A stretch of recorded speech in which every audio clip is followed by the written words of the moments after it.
అందరికీ నమస్కారం. అందరూ ఎలా ఉన్నారు? ఈరోజు తల్లిదండ్రులను ఏ విధంగా గౌరవించాలి, తల్లిదండ్రుల పట్ల పిల్లలు ఏ విధంగా నడుచుకోవాలి అనే విషయం గురించి ఈరోజు మాట్లాడుకుందాం.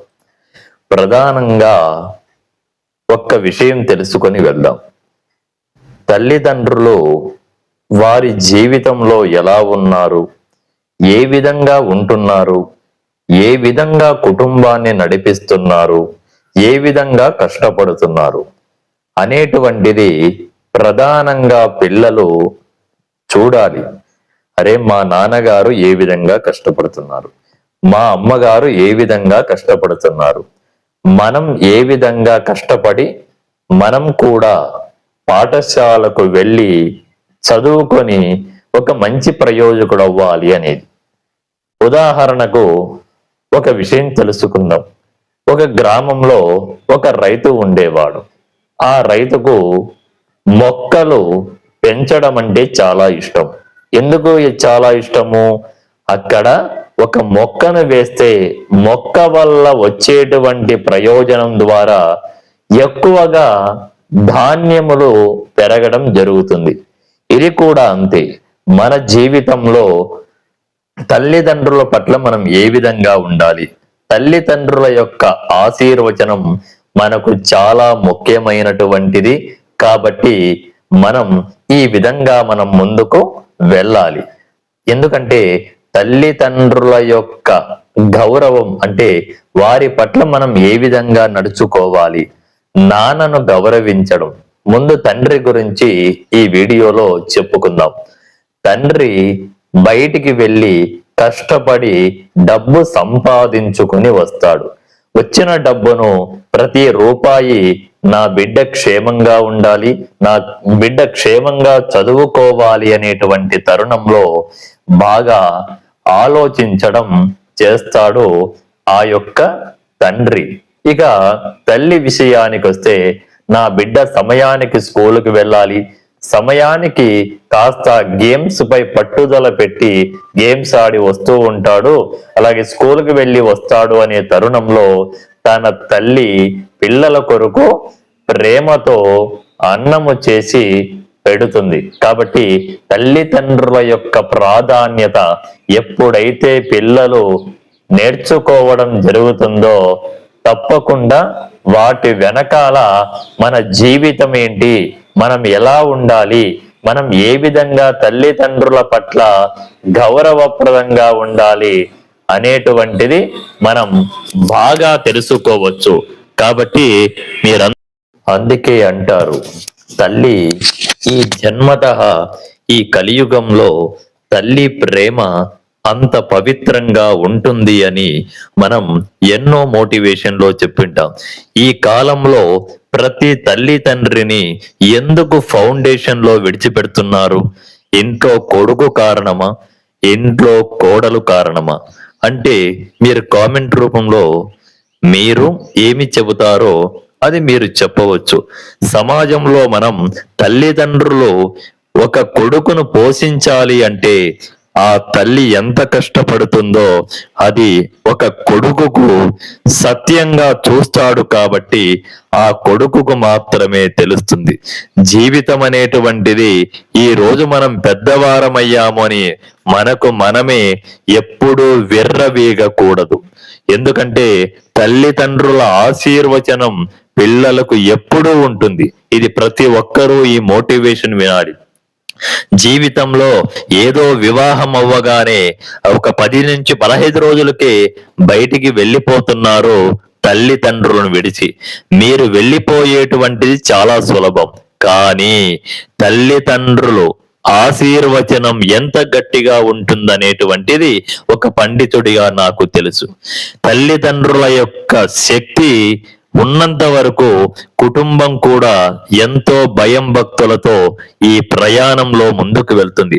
అందుకే మనం థంబ్నెయిల్లో కూడా పెద్దలను గౌరవించే విధానం గురించి పెట్టడం జరిగింది. ఏదేమైనప్పటికీ ముందు మనం మారాలి. తల్లి తండ్రి వారి జీవితంలో తండ్రి ఒక పరమశివుడితో సమానం, తల్లి ఒక పార్వతీదేవితో సమానం. కాబట్టి మనకు కష్టాలు వస్తాయి. కష్టాలు వచ్చినంత మాత్రాన తల్లిదండ్రులపై మనం ఒక నింద వేయడం, తల్లిదండ్రులను గట్టిగా అరవడం, ఇటువంటివి దయచేసి చెయ్యకండి. జీవిత లక్ష్యం ఏంటి? తల్లి తండ్రి వారు ఉన్నంత వరకు వారిని ప్రేమగా చూసుకోవడమే పెద్దలను గౌరవించే విధానం. పెద్దలు ఒకవేళ మన ఇంటికి వస్తున్నారు, పెద్దలు వచ్చినప్పుడు మనం కింద కూర్చోవాలి. అది మన గౌరవం, అది మన సంస్కారం, అది మన బాధ్యత. చాలా మంది నేను చూస్తుంటాను, ఈ చిన్న మోటివేట్, చాలా మంది ఎవరైనా వస్తే సడన్ గా కుర్చీలలో కూర్చుంటూ ఉంటారు. అంటే పెద్దలను మన హిందూ ధర్మం గౌరవించమని చెప్పినప్పుడు మనం అందరూ కూడా ఏ ధర్మమైనా ఒకటే, ఏ మతమైనా ఒకటే, ఏదైనా ఒకటే, మనం మన ఇంటికి పెద్దవాళ్ళు వచ్చినప్పుడు మనం కింద కూర్చోవడం నేర్చుకోవాలి. ఈ మోటివేషన్ లో ఇది వెరీ ఇంపార్టెంట్. ఇంకా రెండవ పాయింట్కి వచ్చేటప్పటికి మనం ఏదేమైనప్పటికీ కూడా ఆర్థికంగా మన కుటుంబం ఆర్థికంగా ఉన్నప్పుడు తల్లిదండ్రులు బయటికి వెళ్ళి డబ్బు సంపాదించుకొని వస్తూ ఉంటారు. ఆ డబ్బు పిల్లలు ప్రధానంగా కావాలి అని సినిమాలకు షికార్లకు వెళుతూ తల్లిదండ్రులు కష్టపడినటువంటి డబ్బును ఖర్చులు అర్ధావిర్ధం లేకుండా చేస్తూ ఉంటారండి. ఆ డబ్బును తల్లిదండ్రులు ఏం చేస్తున్నారు? అమ్మ ఎక్కడికి వెళ్ళి డబ్బు సంపాదించుకొని వస్తుంది, నాన్న ఎలా సంపాదిస్తున్నాడు? మన కుటుంబానికి ఇన్స్పైరింగ్ ఎవరు అంటే ప్రధానంగా తల్లిదండ్రులే. ఈ సమాజంలో ఎన్ని పనులైనా చేయాలి, కానీ తల్లిదండ్రులు వారు జన్మనిచ్చారు, జన్మతః అని వేదంలో చెప్పారు. కాబట్టి దయచేసి పెద్దల పట్ల ఏ విధంగా ఉండాలి అనేటువంటిది ఈ వీడియోలో మీ అందరికీ సవివరంగా కూడా చెప్పడం జరిగింది. ఒక కథ, చిన్న కథ చెప్పుకొని వెళ్దాం. ఒకానొక గ్రామంలో రాము అనే వ్యక్తి ఉండేవాడు. అతనికి తల్లిదండ్రుల పట్ల ఎంతో గౌరవం. అంటే అమ్మా నాన్నకు లేక లేక ప్రథమ సంతాన కారకుడై జన్మించడం జరిగింది. అతనికి ఒక 10 సంవత్సరాలు వచ్చే వయసులో అతనికి ఒక చిన్న ఆలోచన కలిగింది. అమ్మా నాన్న కష్టపడి సంపాదిస్తున్నారు, నా ఫ్రెండ్స్ సంపాదిస్తున్నారు, నేను ఏ విధంగా సంపాదించాలి, ఏ విధంగా అని 3 రోజుల పాటు కూర్చున్నప్పుడు అతనికి ఒక దారిలో వెళుతూ ఉన్నారు. ఒక ఆలోచన కలిగింది. ఇక్కడ ఏదో ఒక పుస్తకం ఒక మర్రి చెట్టు కింద నాకు దొరికింది. ఈ పుస్తకం ఏంటో ఒక నాన్నగారికి అమ్మగారికి చూపిద్దామని వారి యొక్క తల్లిదండ్రులకు ఆ పుస్తకం ఇవ్వడం జరిగింది. ఆ పుస్తకంలో ఒక తల్లిదండ్రులను ఎలా గౌరవించాలి చూడగా అతను, ఏమీ లేదు నాయన, ఈ పుస్తకం నేను చెప్పడం కాదు, నేను నీకు లెసన్ చెప్పడం కాదు, ఈ పుస్తకాన్ని నీవు చదువు, చదివిన తర్వాత నీకు పూర్తిగా అర్థమైపోతుంది. ఆ పుస్తకములో ఉన్నటువంటి సారాంశం ఏమిటంటే mother and father, good habits and respect అని ఒక పుస్తకం దొరికింది ఆయనకు. ఆ పుస్తకంలో సవివరంగా చదివినప్పుడు వాటిలో తల్లి గూర్చి తండ్రి గూర్చి 2 విషయాలు మాత్రమే జరగడం జరిగింది.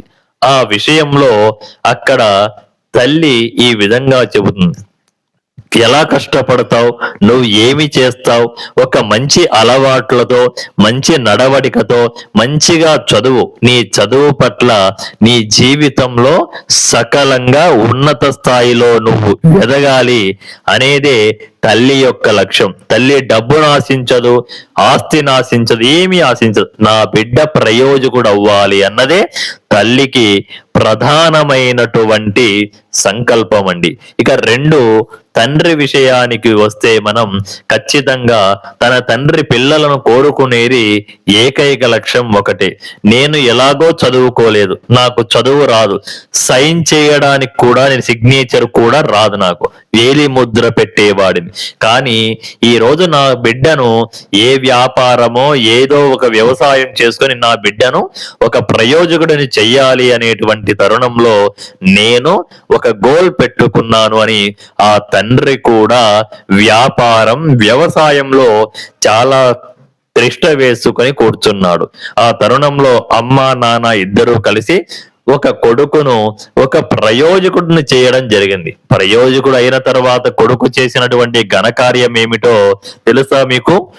తండ్రి తల్లిని వివాహమైన తదుపరి ఇద్దరూ కూడా నాకు తండ్రి వద్దు, నాకు తల్లి వద్దు అని చెప్పి వెళ్ళిపోవడం జరిగింది. కానీ ఇక్కడ ఎంత దుర్మార్గమైనటువంటి వ్యవహరిస్తున్నాడు ఈ కొడుకు చూడండి. ఆ విధంగా ఏ తల్లి ఏ తండ్రి కూడా నా బిడ్డ ప్రయోజకుడు అవ్వాలని తల్లి ఒక వ్యాపారం, ఒక ఉద్యోగం ఏదో చూసుకొని బిడ్డకు ఖర్చు పెట్టి ప్రయోజకుడు అవ్వాలనుకుంటే కొడుకు చేసిన చివరి నీతి ఏమిటో తెలుసా? ద్రోహ కార్యములు చేయడం జరిగింది. ఆ కొడుకుకు ఒకానొక రోజు పరమేశ్వరుడే ప్రత్యక్షమయ్యాడు. అమ్మా, మీరు బాధపడకండి, నీ కొడుకు ఖచ్చితంగా మళ్ళీ మీ వైపు చూస్తాడు, మీకు మంచి జరుగుతుంది అని పరమశివుడు దీవించి వెళ్ళిపోవడం జరిగింది. ఇది పెద్దల పట్ల ఏ విధంగా ఉండాలి, పెద్దలను ఎలా గౌరవించాలి, పెద్దలను చూసుకొని మనం ఏ విధంగా నేర్చుకోవాలి అన్నది ఒక గుడ్ మోటివేషన్. మీ గురువు గారు స్టే ట్యూన్. ఈ వీడియోను చూస్తూనే ఉండండి. నమస్కారం.